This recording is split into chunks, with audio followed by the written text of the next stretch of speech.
आइए आज जानते हैं राजस्थान का शोक। राजस्थान का शोक जो है वो किसे कहा जाता है। तो आज हम चर्चा कर रहे हैं राजस्थान के पवा तंत्र में और राजस्थान के पवा तंत्र में राजस्थान की नदियों पर। राजस्थान में नदियों की बात करें तो राजस्थान में 3 प्रकार की है जो नदियां पाई जाती हैं। आंतरिक पवा तंत्र, दूसरा अरब सागर पवा तंत्र की नदियां और तीसरा बंगाल की खाड़ी अपवा तंत्र की नदियां। अगर बात करें तो 60% राजस्थान में आंतरिक पवा तंत्र की नदियां आ जाती हैं और 16% अरब सागर और 24% बंगाल की खाड़ी की नदियां मिलेंगी। आंतरिक प्रवाह तंत्र की नदियां हम उनको कहते हैं जिनका जल समुद्र तक नहीं पहुंचता, समुद्र तक नहीं पहुंचता, तो ऐसी नदियों को आंतरिक प्रवाह तंत्र की नदियों के नदियां कहा जाता है। और राजस्थान में पश्चिमी मरुस्थलीय प्रदेश और अरावली की उत्तरी ढलान की ओर नदियां पाई जाती हैं। तो ज़्यादातर नदियां जो है उसमें आंतरिक प्रवाह तंत्र की नदियां, लूनी नदी को छोड़कर। कौन कौन सी नदियां हैं? गग्गर नदी है, काकनी नदी है, कांतली नदी है, खारी, खंडेला, मेंढा, रूपनगढ़, साबी नदी और रूपारेल नदी है मुख्य नदियां। इसके अलावा भी कुछ छोटी नदियां और हैं जिनके ऊपर हम चर्चा करते रहेंगे। तो पहली नदी है गग्गर नदी।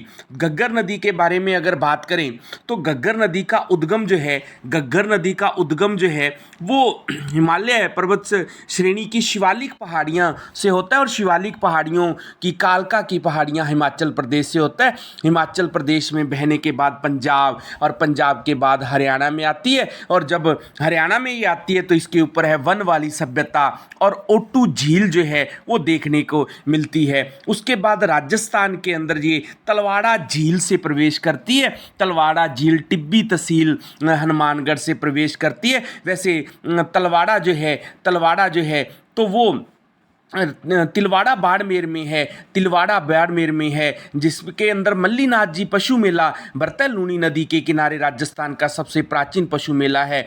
और तलवाड़ा जो है ये बांसवाड़ा में है। तो ये 3 तलवाड़ा भी आप याद रख सकते हैं। गग्गर नदी का अपवाद तो जो है, गग्गर नदी का राजस्थान में प्रवेश तो तलवाड़ा झील से होता है। हनुमानगढ़ में बहने के बाद बटनेर दुर्ग के आसपास जो है ये विलुप्त हो जाती है। फर्स्ट ग्रेड 2025 के अंदर भी ये प्रश्न पूछा गया कि गग्गर नदी जो है वो कहाँ पर आके विलुप्त हो जाती है।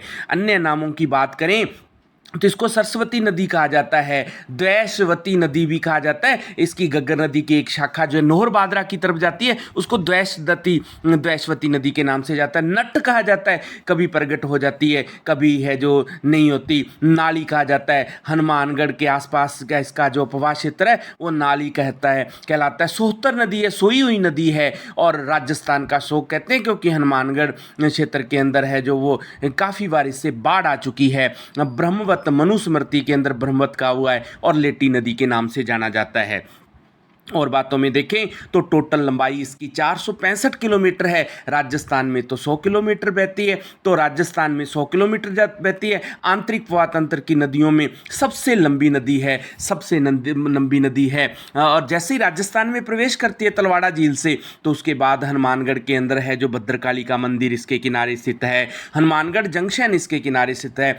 बटनेर दुर्ग जो है, बटनेर दुर्ग इसके किनारे। राजस्थान में जो मिट्टी से बना सबसे प्राचीन दुर्ग है, सबसे प्राचीन दुर्ग भी है और मिट्टी से भी बना दुर्ग है। और सबसे नवीन दुर्ग जो है वो लोहागढ़ दुर्ग को माना जाता है, तो वो भी है जो मिट्टी से निर्मित है। इसके अलावा कालीबंगा सभ्यता है। दशरथ शर्मा ने कालीबंगा सभ्यता को सिंधु घाटी सभ्यता की तीसरी राजधानी का है। खोज तो है जो 1952 में अमनानंद घोष द्वारा की गई थी और बाद में 67-68 के अंदर जो है बी लाल और बी के थापर द्वारा कालीबंगा सभ्यता की खोज की गई थी। और अभी जो है वो फर्स्ट ग्रेड परीक्षा में पूछा गया। यहाँ से है जो किलाबंद गढ़ मिला है, जुते हुए खेत के अवशेष मिले हैं। और इसके अलावा रंग महल सभ्यता है, रंग महल सभ्यता इसी के किनारे। पीलीबंगा सभ्यता भी कुछ मिली है तो वो भी इसी के किनारे है। तो ये प्रमुख स्थल इसके किनारे हैं। और ख़ास बात ये है कि हनुमानगढ़ जंक्शन शहर जो है इसके तल या पाट के नीचे बसा हुआ है। राजस्थान में 2 ऐसे शहर हैं जो किसी नदियों के तल से नीचे हैं। एक तो आपका हनुमानगढ़ जंक्शन है और दूसरा जो है वो बालोतरा है लूनी नदी के तल से नीचे बसा हुआ है। तो एक बार प्रश्न भी पूछा जा चुका है कि अगर अजमेर की पहाड़ियों में बारिश आती है, ज़्यादा बारिश आएगी तो बाढ़ आने की संभावना कहाँ पर है, तो वो बालोतरा में। इसी तरह हमसे पूछे कि हिमालय पर्वत श्रेणी के अंदर ज़्यादा बारिश आती है तो राजस्थान में कहाँ बाढ़ आने की ज़्यादा संभावनाएं हैं, तो हनुमानगढ़ शहर में। इसके अलावा श्रीगंगानगर का सूतगढ़ शहर है, अनूपगढ़ शहर जो है इसके किनारे स्थित है। और ये ज़्यादातर तो बटनेर दुर्ग के बाद समाप्त हो जाती है। कभी कभार पानी अनूपगढ़ सूरतगढ़ तक भी, सूरतगढ़ अनूपगढ़ तक भी चला जाता है। और एक बार इसका पानी जो है वो पाकिस्तान में फोर्टाबास तक है जो चला गया था, और फोर्टाबास तक चला गया था, ये भी याद रख सकते हैं। और इसकी अगर अन्य बातों की बात करें तो फोर्टाबास में इसका अपवाह क्षेत्र हकरा कहलाता है। और राजस्थान में उत्तर दिशा से प्रवेश करने वाली एकमात्र नदी है, एकमात्र अंतर्राष्ट्रीय नदी है, पाकिस्तान तक जाती है। और इसके अलावा बड़ोपल जो है, बड़ोपल हनुमानगढ़ के अंदर जो है गांव पड़ता है बड़ोपल जो है, तो गग्गर नदी है, इंदिरा गांधी नहर जो है IGNP है जो, तो उसको यहाँ पर काट दी है। ये बड़ोपल जो है सेम की समस्या के कारण भी काफ़ी चर्चा में रहा है। और इसके अलावा जो गग्गर नदी का उपजाऊ भाग है उसको काठी या बागी के नाम से है जो जाना जाता है। तो ये सामान्य सी बातें जो हैं वो गग्गर नदी के बारे में है जो आपने याद करना है।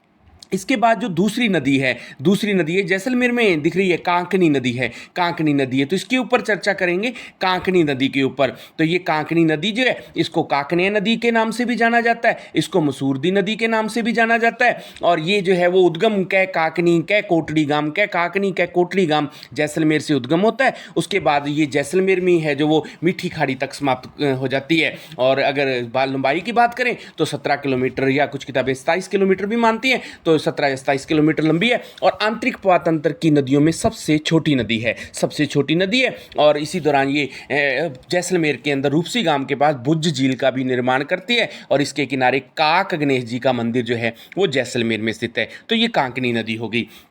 तीसरी नदी की बात करें तो कांतली नदी है। मैप में आप देखोगे तो ये हरे रंग से, ग्रीन कलर से आपको दिखाई दे रही है। झुंझुनू और जो है वो सीकर जो है वो सीकर और झुंझुनू के अंदर ये नदी मिलेगी आपको, सीकर और झुंझुनू के अंदर ये नदी मिलेगी। तो ये इसके बारे में अगर चर्चा करें तो कांतली नदी है, इसको कांटली नदी भी बोलते हैं, कांटली नदी या मौसमी नदी के नाम से भी जाना जाता है। और ये उसका उद्गम खंडेला की पहाड़ियों से होता है और मंडेला नामक स्थान पर जाके समाप्त हो जाती है। तो खंडेला मंडेला याद रखेंगे, खंडेला मंडेला।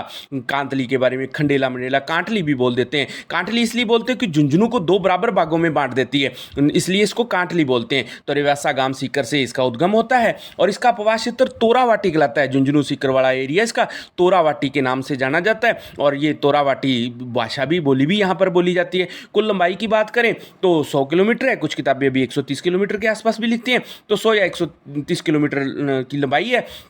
और राज्य पूर्णतः अपवाह दृष्टि से आंतरिक प्रवाह तंत्र की सबसे लंबी नदी है, पूर्णतः राजस्थान में ही प्रवाहित होती है। गग्गर नदी भी 100 किलोमीटर, टोटल लंबाई तो उसकी 465 है, लेकिन वो पूर्णतः राजस्थान में नहीं है। विशेषताओं की बात करें तो इसके अंदर गणेश्वर सभ्यता है, गणेश्वर सभ्यता नीम का थाना सीकर में इसके किनारे हैं। और ताम्र युगीन सभ्यताओं की जननी जो है वो इसको कहा जाता है, गणेश्वर सभ्यता को। गणेश्वर सभ्यता में बहुत सारे तांबे, हर चीज़ तांबे की मिली है, मछली पकड़ने के 400 कांटे भी मिले हैं।